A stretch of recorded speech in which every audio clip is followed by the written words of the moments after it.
And we're live. And today we have May King, hacker and promo creator, and Christelle. And April is in jail somewhere or something, but can't be here. So, yeah. And the more observant of you might have noticed, I've created some nice funky graphics now. So what you can see, and at the bottom you can see. But anyway, given the terribly chaotic nature of my planning, I've not done this. I've created some overlays, and that's about it this week. So, lovely May King. Could you describe yourself using 3 animals? Yay! Describe myself using 3 animals. Okay, right.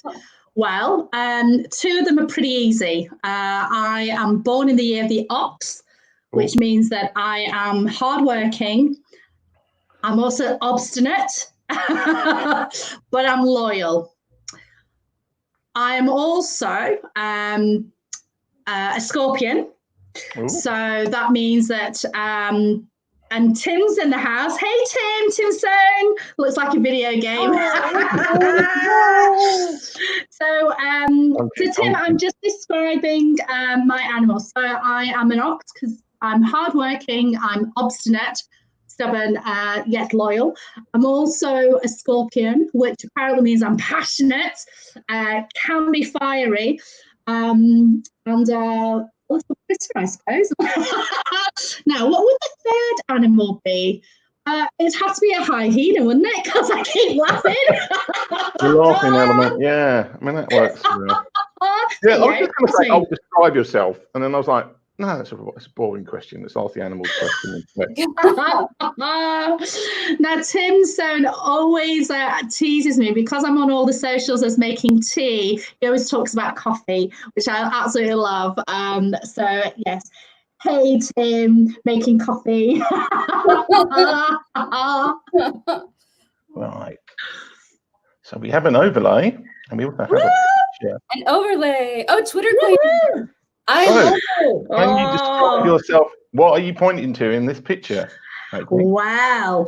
I was in San Diego in March with your good self, Tim, and with your good self, Tim Stone. Digital hugs right back to you, my dear. And we were all at the Social Media Marketing World conference, weren't we? The biggest conference in the world. And they have a competition every year. And this is my 3rd year of going. And I'm very competitive. So I wanted to be the top tweeter. And on the 5th day, half a day, I'd already tweeted 423 times. I was also tweeting on behalf of the client as well, who hadn't made it on the leaderboard at that point. But I was very, yes, it was a little bit self-indulgent, saying, look at me, I'm number one. So that is the Twitter leaderboard. And in fact, on the 3rd day of the conference, I was number 2 in terms of number of tweets, but the reach was much better. So the Twitter leaderboard was in terms of impressions, which is likes, retweets, and engagement. So Holly Chessman was number 1. But in terms of reach, I think I reached 10 million people. So and also I was also tweeting on behalf of 2 accounts. So I think technically I won. Not that I'm competitive or anything. I've seen these competitions. I have visualized and seen these competitions between you, May King, and Tim was doing one for a while too, where he was posting what was that? What was the competition you were doing, Tim? I was doing my own special competition because I'm a weirdo. Well, no, actually, it was. I was trying to run a selfie competition, so to get as many pictures using a hashtag, which was SMW 20 selfie, I think this year. Which I think I won. Yeah, I did win.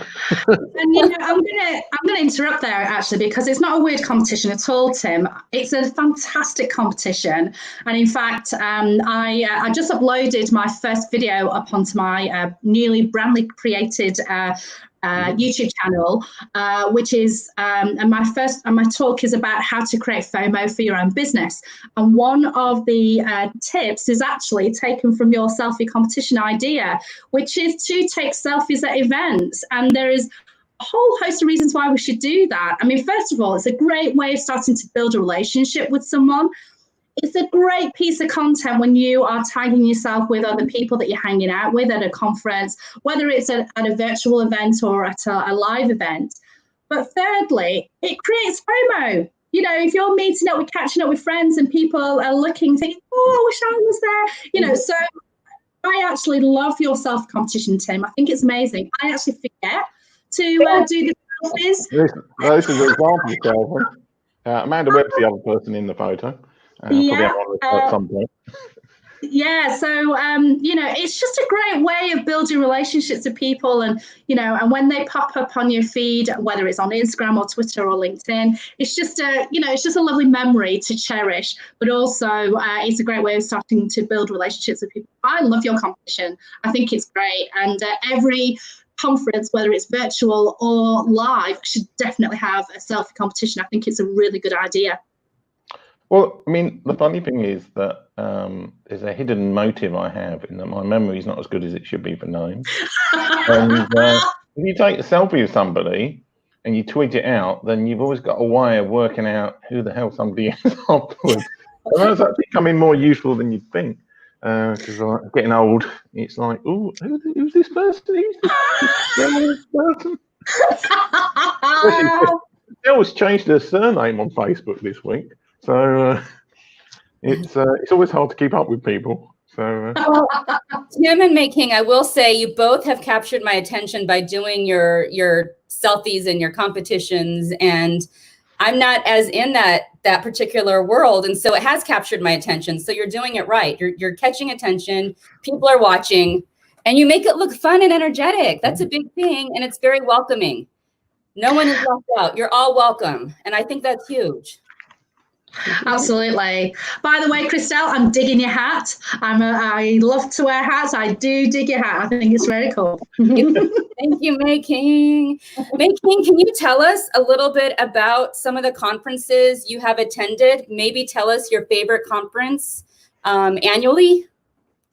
So I have to admit, I got FOMO with Social Media Marketing World for 4 or 5 years before I actually got the opportunity to go 3 years ago. So I've admired that conference for years before I actually got the opportunity to go. So I think that was, you know, just the pinnacle. And when I arrived, it was amazing because actually I had admired Tim on Twitter for years, and we sort of engaged in conversation now and again. Well, I say admired, I stalked him really. And when I knew that he was going to Social Media Marketing World, this was in 2018, I tweeted him, I said, what are the chances of his meeting? And he said, well, May King, there's like 5,000 people going, so probably quite slim. But I didn't give up, and on the second day, he walked past me, and I realised it was him, so I went storming back, running back, and went, hey, Tim, it's making tea, it's making tea. He probably thought I was a right idiot, but we've been really good friends ever since. So I have to say that was, because I've admired that conference for so long, that was absolutely my ultimate favourite. Mm-hmm. Now, there is a conference that I went to last year that I actually had the pleasure of working at, doing my FOMO creating thing, which is Andrew and Pete's Atomicon. So Atomicon 19 is a conference that was held in Newcastle last year. And this year they had an amazing venue, which they were going to, you know, have some incredible speakers. And then the lockdown happened. Andrew and Pete were amazing, because what they did is very quickly, they decided to turn it from a one-day conference. Rather than cancelling it, they made it into a virtual experience for the whole of April. And boy, it was amazing. It was so good. Now, they've just announced the incredible speakers for next year. I reckon that conference next year is going to be up there in my top 3, if not my top 1. Andrew and Pete are two other people that have captured my attention because of their energy is incredible. And they are just like you and Tim with the welcoming. Everyone's welcome. You have great energy and you have really good information to share. You're doing it organically, and that's huge to me too. Yeah, absolutely. Because last year they resisted running a conference, but a lot of their members said, no, you should hold one. And so they decided to hold one. They had a target last year of maybe 80 people turning up. Okay. And 350 people turned up. Yeah. That's how amazing they have built their community. They, each and every member of their community is not a number. It's not dollar signs or pound signs. It's a real person. And Andrew and Pete seem to know every person that is a member of their community, which I absolutely love. And so, yeah. And, like you say, they're so approachable. They know they are just really smart guys. Yeah. And they have just disrupted the social media marketing world with what they've done. Absolutely disrupted it, which is amazing, and I love it. Yes. I have a question for you from my own observation, and it might be kind of a broad question. And Tim, you could answer too, because I consider both Tim and May King, both of you, incredible social media people, doing it right, doing it organically. That's how I met Tim too. How do you do social media right? What is doing social media right to you? It's about being human. That's all it is. It's just about being human. How would you talk to someone if they were directly in front of you? Mm-hmm. You'd smile, you'd say hello, you'd say thank you, you'd listen to them. When you're having a conversation, you don't interject with your words of wisdom, and wait impatiently for you to say whatever you want to say. If you really want to make an impact with that one person, you genuinely listen to that person and figure out a way in which you can help them. Because it's not about you, it's about how you can make an impact on other people. When I first went into business, I read Dale Carnegie's How to Win Friends and Influence People. It's an amazing book, written in the 1920s, still relevant today as it ever was. And when I had imposter syndrome when I first started my business, I thought, I've been in corporate world for such a long time. Can I really start a business? And when I read that book, I realized that I've been building relationships and networking all my life. And I thought, can I make an impact by listening to people and helping people? Can I make money out of this? And I thought, okay, yeah, maybe I could. And I've been given the opportunity to do it 3 times. So I started my business in London, and then I moved to Australia, lived there for 6 years. I had to build my business from scratch. Wow. And then, came back to the UK 3 years ago, had to build my business again from scratch again. And all I did on social media was be human. Treated people the way that I would like to be treated, which is say, please, thank you, help as much as possible, don't expect anything in return, and magical things happen. That's it. Building real friendships, it sounds like. Yeah. Yeah. I mean, I'll put the May King transfer thing that I spent all of 10 minutes working on before. It looks good, Tim. Yeah, I'm not quite sure how this is supposed to work, but you started off and you were really well branded as a tea expert. Were you a tea expert before you were in Australia, or was that after you came back? No, I wasn't. Yeah, I was a tea expert before I went to Australia. Yeah. Yeah. So, and now you've kind of transferred over to FOMO, which I think you should probably define. You might have defined it earlier, but what does FOMO mean? So FOMO means the fear of missing out. And in the Urban Dictionary, I know a lot of people, they have a love-hate relationship with that term because they think, I don't want the fear of missing out. I want JOMO. I want the joy of missing out. But in a business sense, you don't want people to have the joy of missing out on your business, right? No, of course not. You want people to get so excited that they want in on your business. Yeah. And so as a FOMO creator, what I do is create that buzz, create that excitement, create that joy for my clients so that other people thinking, oh, what's this all about? And then creating that buzz can then convert into sales and so on. So last year, my first client, I have been live tweeting for years professionally, but Andrew and Pete, I went up to them and I said, would you like a professional live tweeter? And they said, no, but can you do Instagram and Facebook at the same time? I said, yeah, no problem. And I did. So I tweeted 1,200 times. I did interviews.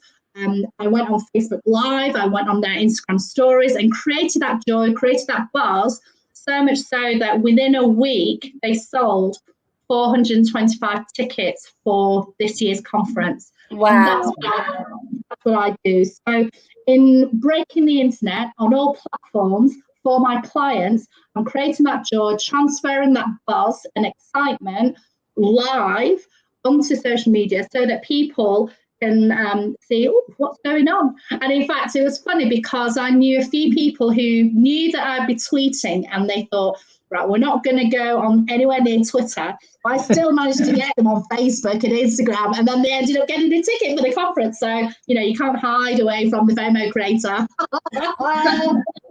So how much do you reckon your FOMO effort is about the sheer volume of tweets that you do? Because you tweet more than any living human. I put jokingly in the description that you had to buy a new phone every week because you melted them. Which isn't entirely true. But how much do you reckon is the quantity of tweets you do, and how much is the actual content important? I mean, what kind of things would you tweet about? And do you find some things work better than others? That's a great question. So the tweets that I tweet are not just quality driven, they're quantity driven as well. So, you know, even though people think, oh my gosh, you know, 1,200 tweets, you'll find that a lot of the tweets that I do are, you know, I have the ability to be able to split my brain into three, to listen to what's going on, then tweeting what I previously listened to, and then thinking about the next thing that I'm going to listen to in order to create that tweet. So last year was the first time that I experimented and tweeted and Instagrammed and Facebook for the first time. This year, with Andrew and Pete, they said, we don't want you to do too much. We kind of think less is more. Can we experiment with that? And because they already have a really healthy, amazing community, we tested that out so that I thought a little bit about, so I scaled back on the number of tweets and then thought about the different tweets in order to entice people to think what is going on. And I mean, I don't know the results of this year, you know, of this year's FOMOing yet, because they currently have an online sale for their memberships. But they were really, really happy with what I did, you know, so less was more for that community. That said, I did a conference in March, which was a virtual conference. And because it's the first time that they have hired a FOMO creator, they wanted quantity. And so we came to a kind of agreement of what I would do. And I over-delivered. I love over-delivering for my clients. And so I did, you know, they only wanted about 10 tweets per speaker, but I did 35 tweets. And I created a blog post, which I put onto Facebook and also amended it and uploaded it onto LinkedIn as well. So we had managed to capture 3 audiences there. So, and they were just absolutely blown away. So I think it depends on the community. So if you've got a ready-made audience that you've actually built up, and it's in the social media marketing realm, like Andrew and Pete, you probably don't need to break the internet and do, you know, 1,200 tweets and so on. But with, you know, with the audience in March, it was to do with customer service. And last year I did an event with artificial intelligence.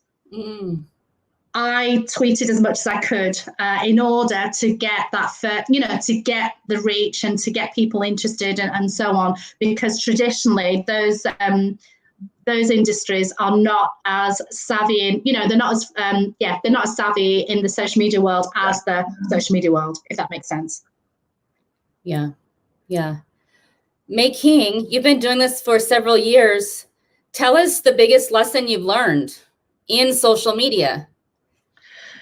The biggest lesson I've learned in social media, and I think it goes for business generally, I have stopped being a perfectionist.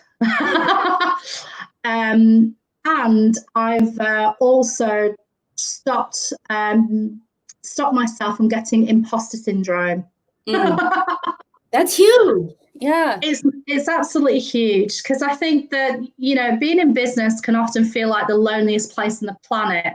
And you definitely need the right people around you to, cheer on the sidelines with pom-poms, be there for you when you're on a high, but also be there with you on a low. And, Tim is a dear friend of mine, and he knows when I'm not as active on social media, he'll just send me a quick WhatsApp message to say, are you okay?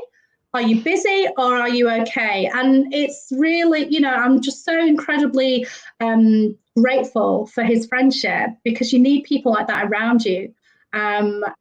Because, being an entrepreneur, you get your highs and you definitely get your lows. And then you compare yourself to other people. You think, oh, I'm not doing much, and all the rest of it. So when I stopped being a perfectionist, and you can still strive to be professional without being a perfectionist, things changed.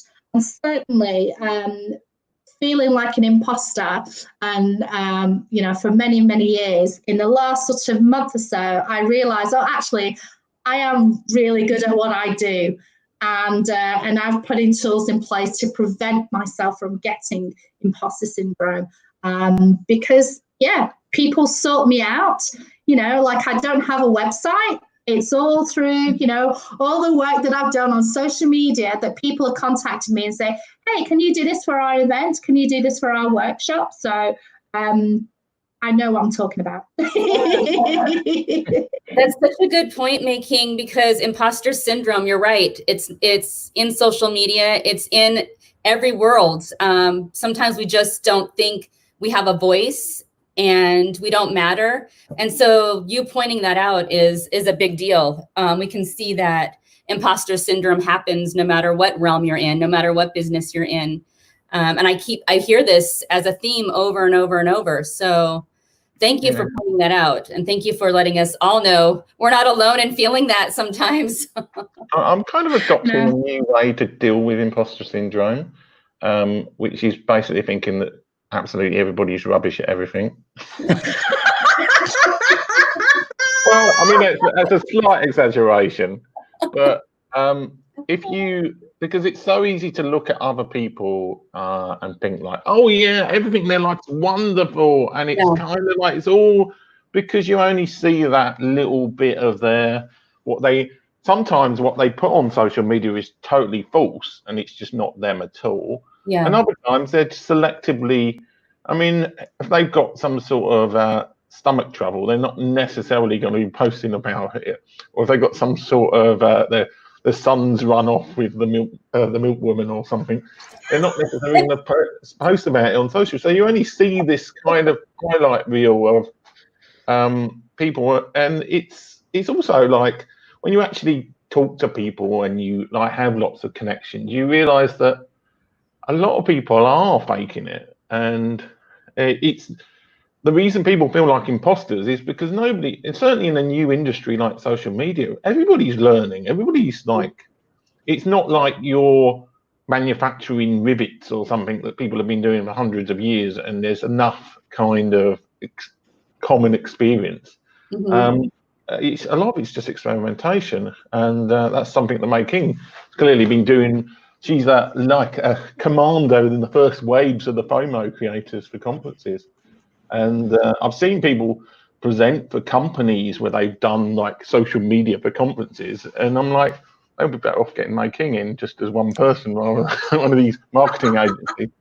And that's because they don't know what they're doing, really. It's all about, a lot of it is kind of just accepting that, nobody knows what they're doing, so we're all imposters. It's not really like you shouldn't worry too much about being an imposter because everybody is to some extent. I think that's May King, I don't know if you know this, but the show started because Tim, April, and I had a dinner party.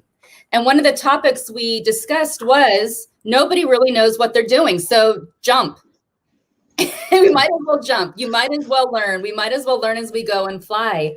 It was I think we even mentioned ages there. I said, I hit my 40s and I realized nobody knows what they're doing, including me. So finally, I'm going to just keep jumping and see what happens.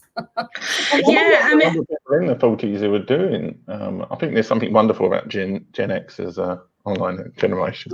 But yeah, I mean, there's nothing especially like wonderfully hard about it. But a lot of it's just admitting that you have to try different things and see what works. And I want to draw a couple of points that Tim raised, and it goes back to my original point about, how you do social media. It's just about being human. As I mentioned earlier, Tim is a really good friend of mine, and I don't bang on about my depression, but I do bang on, I do now and again mention a few things that happened in my way. There was a reason why I was suddenly, came back from Australia to the UK, and it hit me hard, So, and I want people to know that, everything is not all unicorns. It's not supposed to be. Life's not supposed to be about unicorns. So, I remember when I decided I was going to go into business, I did this conference. I attended this conference, and it was one of those weekends where it's free, but then at the end, if you put your credit cards at the back of the room now, you're going to get, and all this kind of stuff. But the speaker was he was a very handsome-looking man, handsome-looking man, and he told his story about his rags to riches and stuff.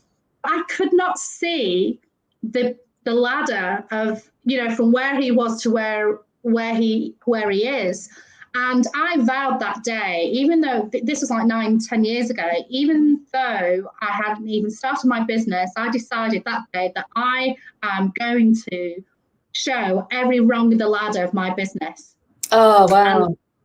And so whenever I'm invited to speak, I will talk about the ups and the downs, and I share as much as I can on social media, as much as possible, and I talk to people, and, I try and, a lot of the, success means different things to different people, but also in watching other people immediately put labels on you.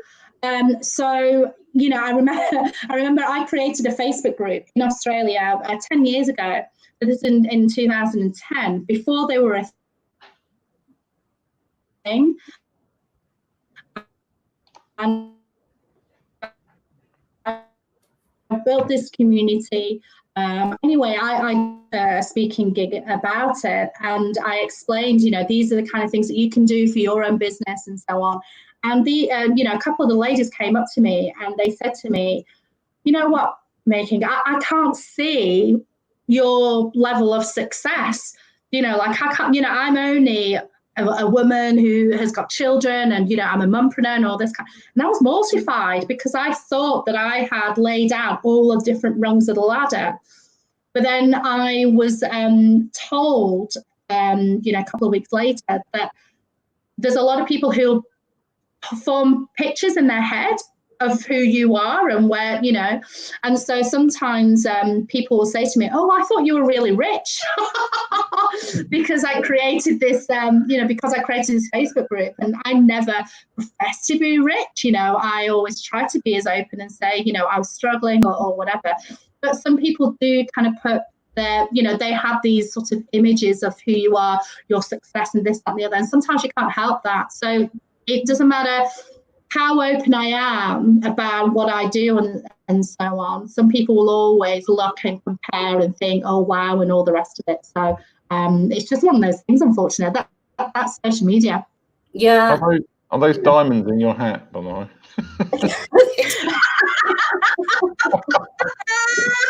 No, it's orange hat that my sister got from Marks and Spencer's, I think. Yeah. It's refreshing to hear both you, May King, and Tim tell your stories in social media, where anybody in social media can be anything. And so to finally connect with people who are real, who are raw, who are vulnerable. I've heard, now hearing your story, and I've heard Tim's story, he shares his story quite a bit when he does interviews as well. I think it's refreshing for all of us who don't quite know the social media world or who want to learn, to know that everyone has a story and there's obstacles that people have come through and come over. I think that's powerful, King. So thank you for sharing that. I'll give you. Oh, you're welcome. Yeah, I'll give you an example of Mo Farah, who's like he's a British a runner, and in 2008 he didn't make the final of the Olympics, and he almost thought about giving up. So at that point in time, he was probably looking at all the other runners and all the other people and thinking like, well, they're miles ahead. This is all, I'm an imposter. I shouldn't be here. But then he didn't give up, and he came back and he won the World Championship in 2011. He won 2 gold medals at the Olympics in London. He won the 2 gold medals, and now he's considered one of the world's best ever middle distance runners. So it's like you don't know where you're going to end up in your future. I mean, it could be that you could become like the keynote of social media marketing world 2025, but you're just not there yet. You've just not started that journey because we don't know about the future. We don't know what we're going to become. So it's so easy to compare yourself now with somebody else, but they could be working in McDonald's like 5 years' time. They could be.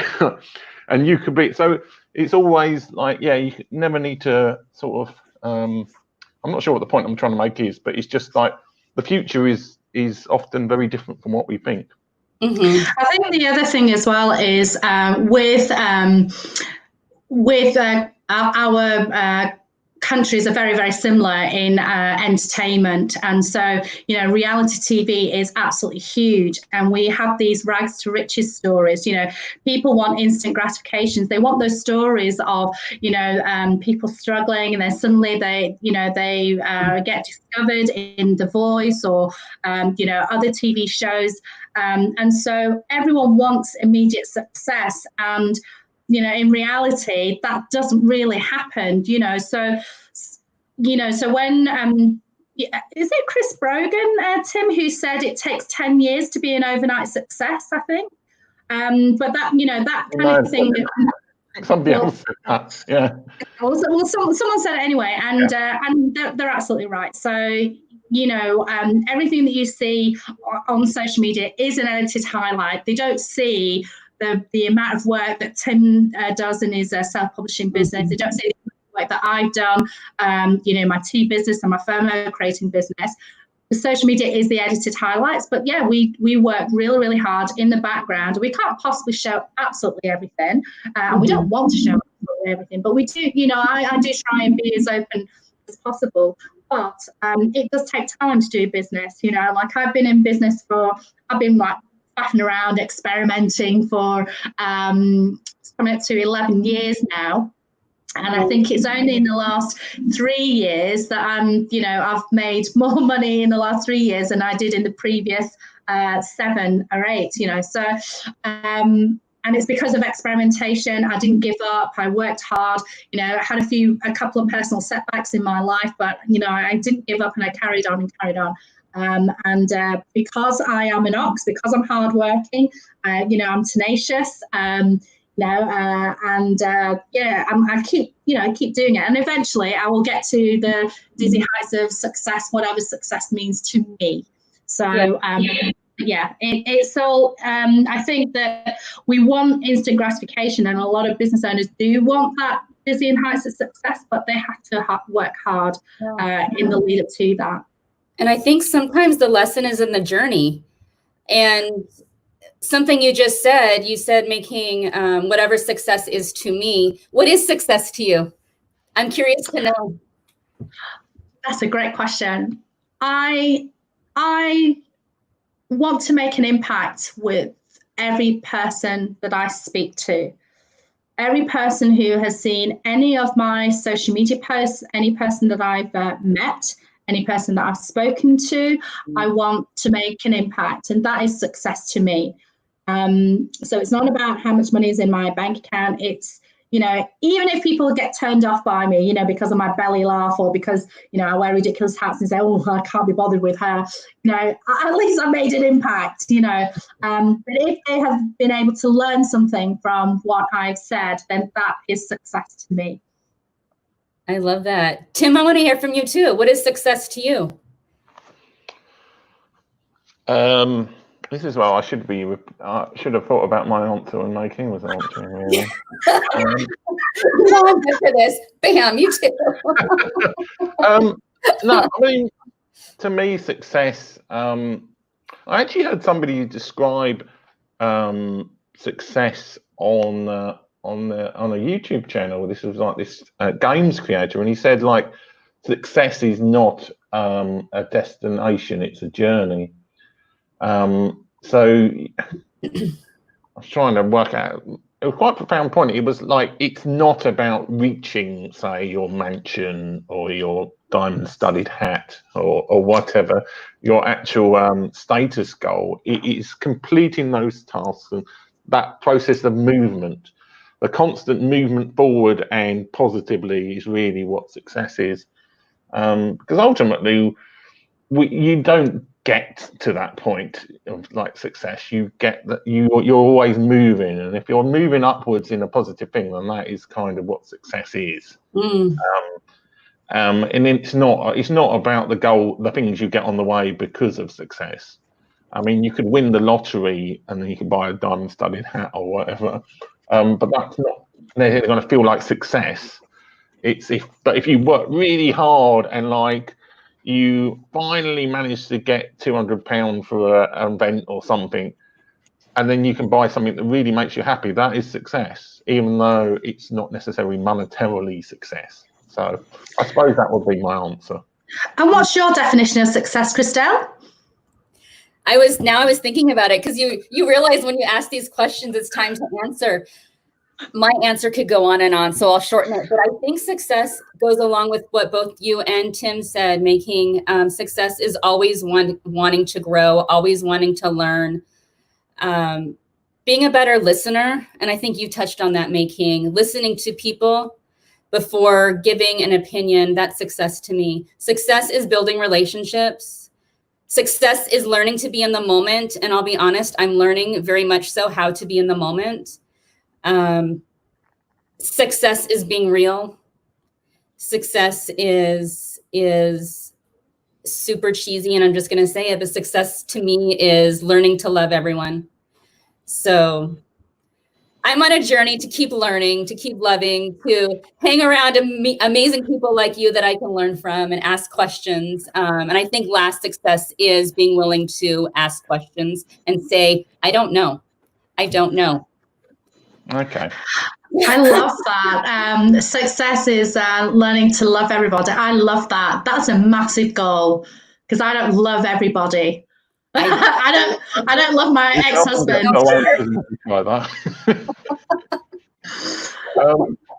I'm going to switch the topic back to tea because I started talking about it and then I got confused.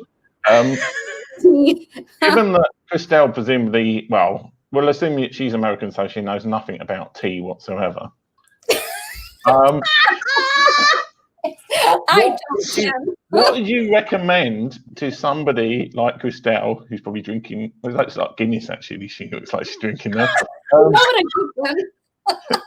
Somebody who knows nothing about tea, where should they start to kind of get this enjoyment of tea that you've had over your life? Oh, wow. Well, I mean, I don't want to force anyone into anything, to be honest with you, you know. But I think when I did run a tea business, and I am going to go back into that again at some point in the future, I, you know, with coffee, it is the immediate caffeine hit. It's the, the really strong aroma, flavor. And so I think that I would recommend a tea that visually, is very similar and smells very similar. It will never have well, I was going to say I'll never have the quick caffeine hit that coffee has. There is one exception to that.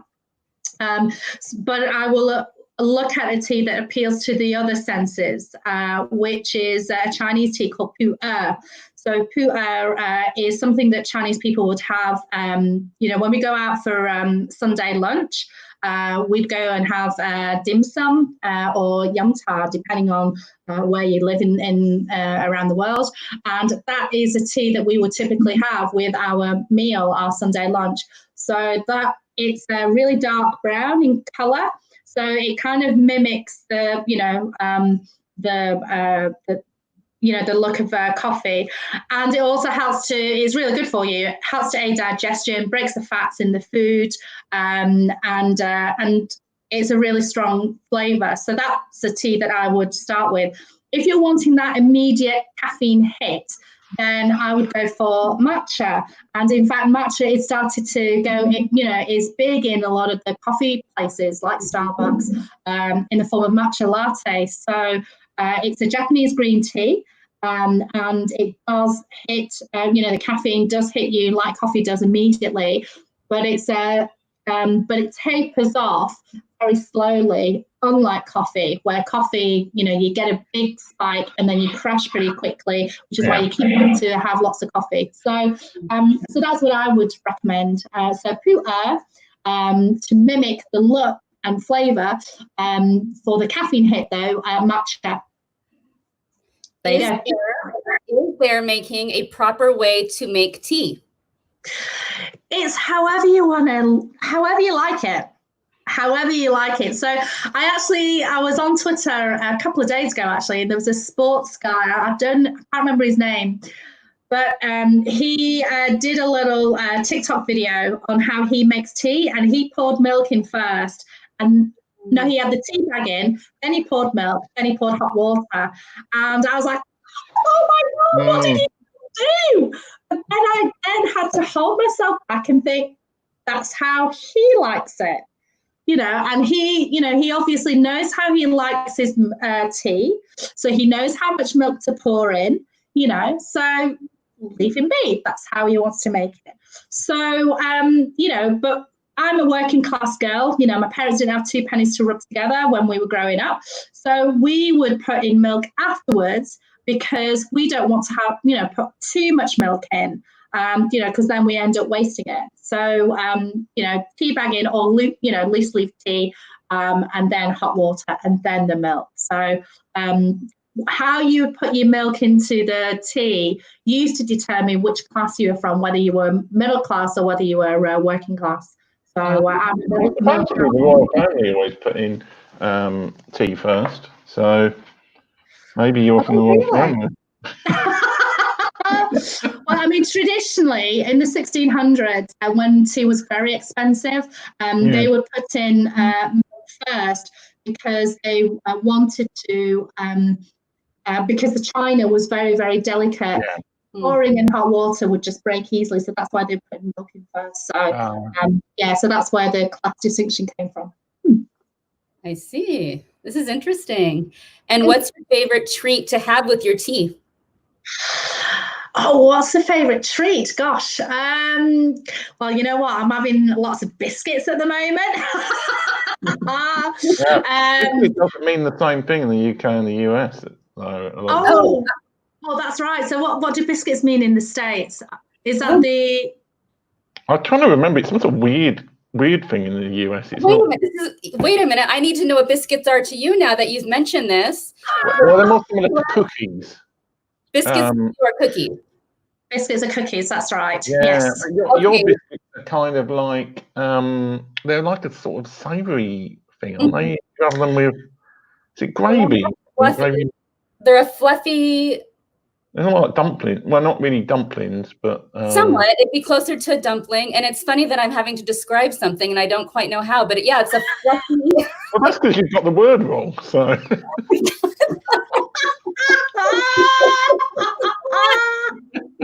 Who had biscuits first? I'm going to give it to you. I'm going to give it to the UK. probably find out like it's Mr. the Biscuit created it in 1700. You'll have to Google biscuit, but it's a fluffy circle that we can open up and maybe put butter and jam on, maybe honey. Oh, it's more like kind or of even gravy, like you said. Say, or scone or scone. Oh god, that's like a scone, isn't it? A scone or a scone. Oh, scone or scone. Like a scone, yes. A little softer than a scone, but somewhat like a scone. And we we'll put cheese in it. We might, I mean, everyone goes gourmet nowadays, but it's funny when you have to describe something. But for you, biscuit is a cookie. Okay. Yes, that's right. Yeah, biscuit is a cookie. I mean, cookie's kind of like a subcategory, I think, of biscuit in the UK. So, because cookie here would kind of say a sweetish kind of biscuit. Well, biscuits can be more kind of more like the ones you have, the sort of almost not quite savoury, but you have dipping biscuits you can dip in, which aren't really they're not sweet as such. Now we're trying. Now I'm struggling with this. I'm not just send you a rescue package of proper food. Really, the COVID has affected your stocking of like biscuits in the UK. I'll send you some American biscuits. You send me some UK biscuits. We'll do. You're getting a better deal out of it. That's hilarious. So your tea business, May King, is your tea business still going on then? No, not at the moment. I was looking into going into the alcohol business, so to have tea infused beers. Oh, wow. So I experimented with that with a local brewery. This was just about 9 months ago. And we launched it in a pub. It was great.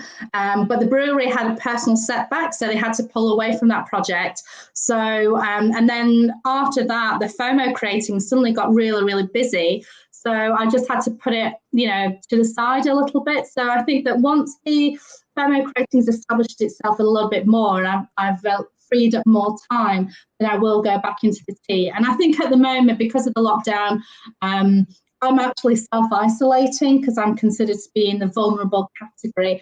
So I haven't ventured out. So it wouldn't make sense to start a tea company, see my tea company right now and go to the post office to post some pieces. So, I will back into it because I just love tea. I love tea. I love talking about it.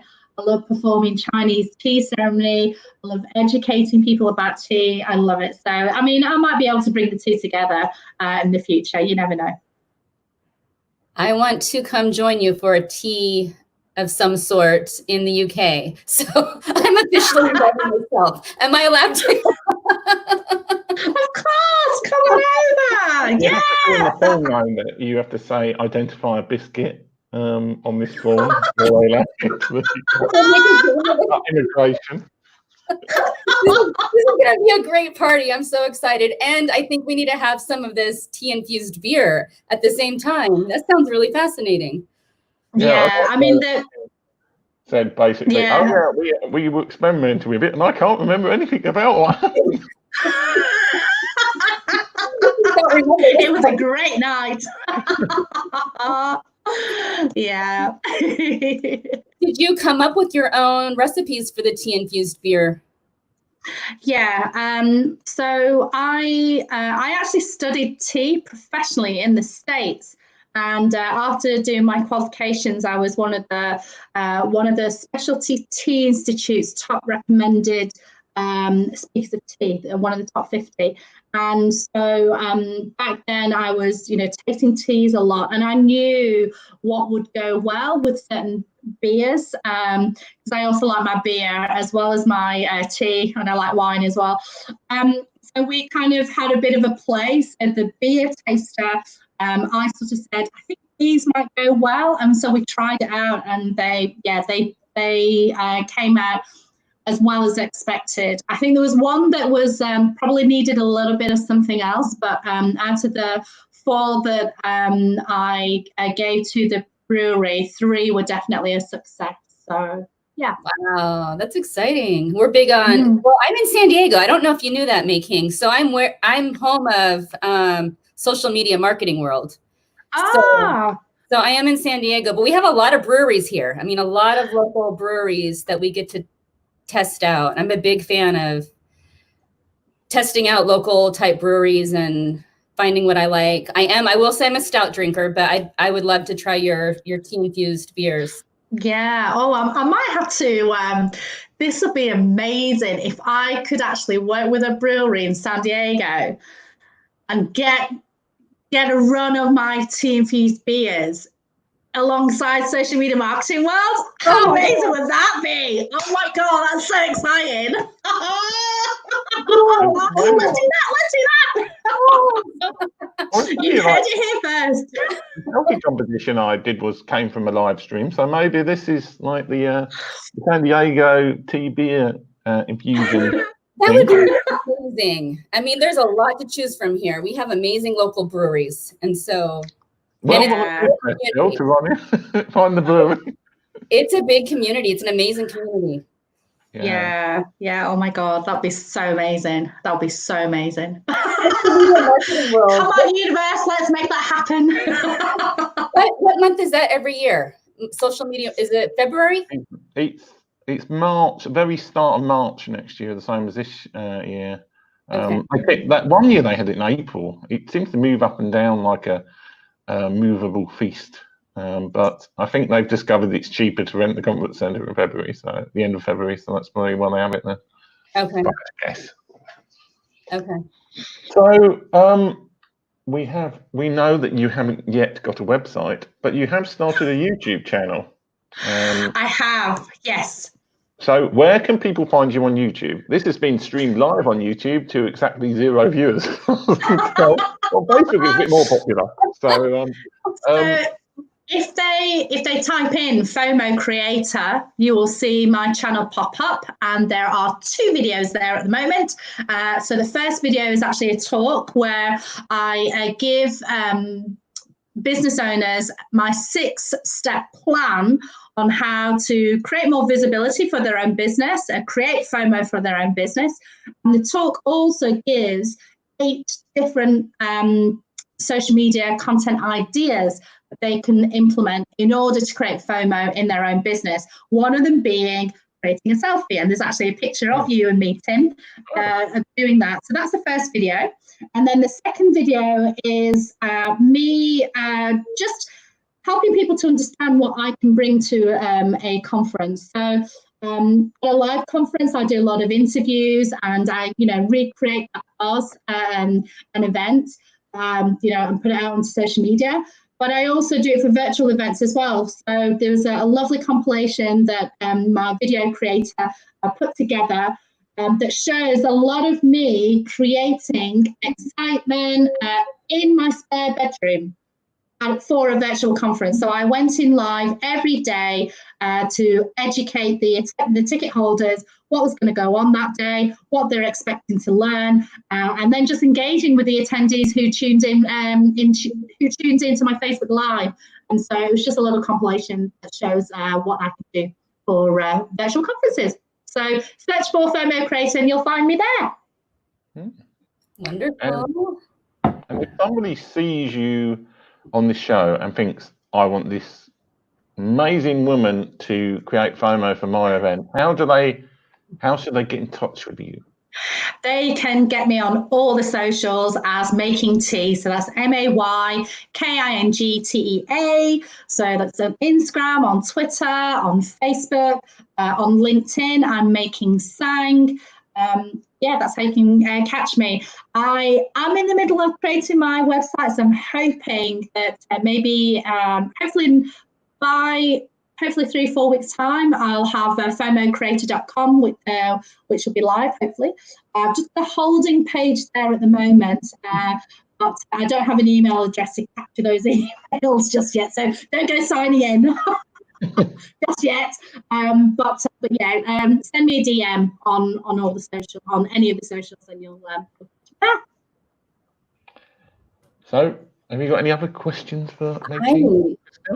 I learned a lot today, from success to happy stories to sad stories to where to find you and how to create FOMO. So thank you for being here, May King. We really appreciate you. Thank you for being you. And thank you. Thank you for your amazing hat. Thank you for your amazing questions. And thank you for being such an amazing friend, Tim. It's an absolute honor to be on your Not Another Live show. So much energy. And thanks to the audience, because I'm going to press the end broadcast button now.